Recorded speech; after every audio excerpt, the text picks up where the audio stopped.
Hi, I'm Chuck Russell with Best Work Data and Job Thoughts. I want to explore what your strengths are. What is it that you have to offer to companies out there in today's world? Let's start off with something I mentioned in an earlier video, and that has to do with your level of assertiveness. And let me explain that. In other words, assertiveness is that characteristics that makes us want to either control the world and tell people what to do, or do things really well that people tell us to do. In other words, I might wake up in the morning and say, I'm going to do a great job today if everybody will just do what I tell them to do. Or I might say, I wake up in the morning and I say, I'm going to do a great job today if somebody will just tell me what it is I'm supposed to do and get out of my way so I can do it. Now, my guess is that most of you are in that second category. How many of you feel like you are in that category, that you wake up in the morning and somebody will just tell you what to do, you'll go out and do it, and you'll do a great job of it? Great. That's most of you. Now, how many of you feel like the world is a better place when you know exactly what to do, what to expect? In other words, you got guidelines, you got some rules in place.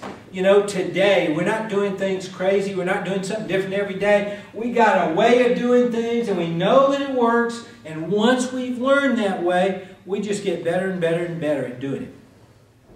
How many of you feel like that's a good description of you? Fantastic, because you know what that means in the business world? What that means in the business world is you are a low-maintenance employee. If I'm a manager, I don't have to pay much attention to you. If I've trained you to do it right, you're going to keep on doing it right. I don't have to go worry about it. That's not the case with me. With me, you got to keep an eye on me all the time. No telling what in the world I'm going to be doing. But you're terrific. Now, let's look at one other thing. Now, I'm up here on stage. I'm telling crazy stories. I might make you laugh every now and then. But you know one thing that I don't do very well while I'm up here? I don't listen worth a darn. Now, I'm going to guess that most of you out there are good listeners. You listen to what people tell you. That's because you're not busy talking. You listen. Now, that's wonderful in the business world, because that means that when your manager is talking to you, you hear what they said. That allows you to remember, do what they told you to do it really well, without a lot of supervision. Now, that's good. So let's think about that for a second. I tell you what, let's think of one more thing. Now, I'm going to take a wild guess that very few rocket scientists from NASA are present in this room. And the Mensa group is not recruiting here. Now, I don't mean that y'all aren't smart. What I'm saying is my guess is that you're probably like me. You're average people. You learn what you're taught. If I'm taught well, I learn. My guess is if I train you well, you learn what I taught you. You're able to do the job when I train you to do it. Now let's think about that. Let's sum up what we got here. We got people who learn.